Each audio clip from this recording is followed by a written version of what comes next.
Assalamualaikum warahmatullahi wabarakatuh. Perkenalkan, nama saya Anissa Nur Azizah. Di sini saya akan menjelaskan tentang pembahasan analisis resiko pada satu jenis pekerjaan konstruksi yang memuat uraian pekerjaan, identifikasi bahaya, frekuensi keparahan, tingkat resiko, skala prioritas, dan pengendalian resiko ketiga. Proyek konstruksi kereta cepat merupakan proyek besar yang melibatkan banyak tahapan pekerjaan, mulai dari persiapan hingga finishing. Setiap tahapan memiliki resiko tersendiri yang perlu diidentifikasi, dinilai, dan dikendalikan untuk memastikan keselamatan dan kesehatan kerja. Berdasarkan Permen PUPR nomor 10 tahun 2021, analisis resiko mencakup aspek manusia, pekerja, masyarakat, peralatan, material, dan lingkungan atau fasilitas publik. Pada tahap persiapan, pekerjaan survei dan pembersihan lahan dilakukan untuk menyiapkan area kerja. Bahaya yang diidentifikasi meliputi cedera pekerja akibat alat berat, kerusakan alat berat, tumpukan material yang tidak stabil, dan gangguan pada flora dan fauna setempat. Dengan frekuensi tinggi dan keparahan sedang, tingkat resikonya tinggi. Pengendalian risiko dilakukan melalui eliminasi benda berbahaya, penggunaan alat pengaman, pelatihan ketiga, dan penggunaan APD seperti helm, sarung tangan, dan sepatu keselamatan.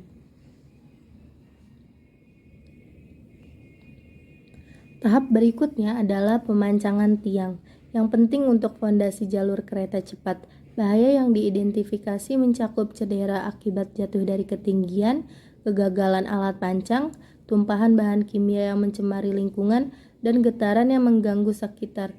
Dengan frekuensi sedang dan keparahan tinggi, tingkat resikonya tinggi. Pengendalian risiko mencakup pemasangan pengaman pada ketinggian, pengawasan ketat selama pemancangan, serta penggunaan tali pengaman, helm, dan sepatu keselamatan. Pembangunan struktur jembatan merupakan tahap penting dalam proyek ini. Bahaya yang diidentifikasi termasuk cedera akibat jatuh atau tertimpa material, kerusakan kren atau alat angkat, ketidakstabilan material saat diangkat, dan polusi suara serta getaran. Dengan frekuensi sedang dan keparahan sangat tinggi, tingkat resikonya sangat tinggi. Pengendalian resiko melibatkan pemasangan pengaman, SOP penggunaan kren, dan penggunaan APD seperti harness, helm, dan sepatu keselamatan.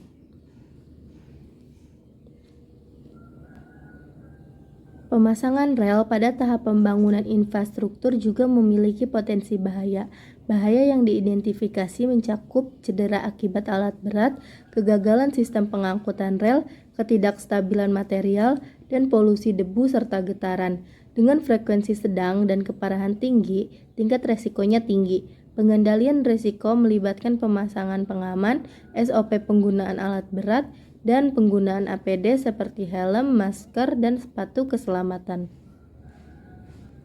Pada tahap instalasi sistem kelistrikan, resiko yang diidentifikasi meliputi sengatan listrik, kebakaran akibat korsleting, kerusakan kabel atau komponen listrik, dan resiko kebakaran di area sekitar. Dengan frekuensi rendah namun keparahan sangat tinggi, tingkat resikonya tinggi. Pengendalian resiko dilakukan dengan instalasi sistem pemutus arus otomatis, inspeksi rutin, pelatihan K3, dan penggunaan APD seperti sarung tangan isolasi dan sepatu isolasi.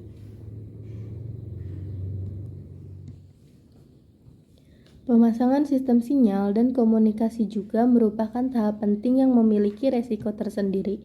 Bahaya yang diidentifikasi mencakup cedera akibat jatuh dari ketinggian saat pemasangan antena, kegagalan peralatan sinyal, gangguan elektromagnetik, dan resiko kecelakaan komunikasi. Dengan frekuensi sedang dan keparahan tinggi, tingkat resikonya tinggi.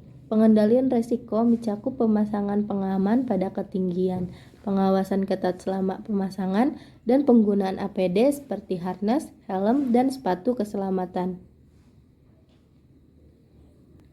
Tahap finishing melibatkan uji coba dan inspeksi akhir.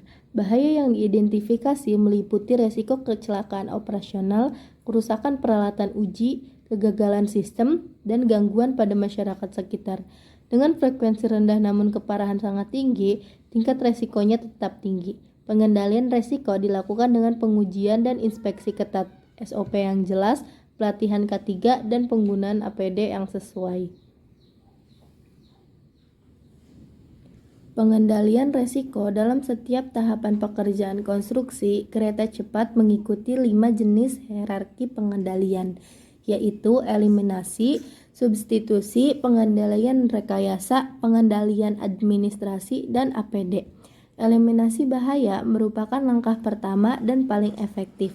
Ketika eliminasi tidak memungkinkan, substitusi dengan bahan atau proses yang kurang berbahaya menjadi pilihan. Pengendalian rekayasa seperti pemasangan pengaman atau sistem pemutus arus otomatis juga sangat efektif dalam mengurangi resiko berbahaya.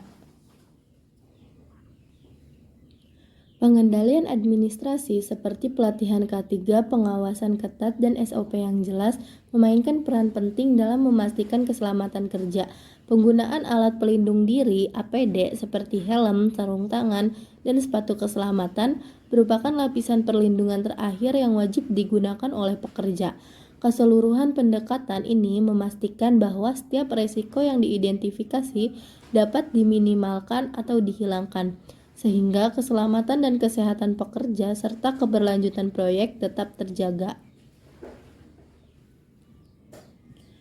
Penerapan pengendalian risiko yang baik melibatkan partisipasi aktif dari seluruh pekerja dan pemangku kepentingan proyek.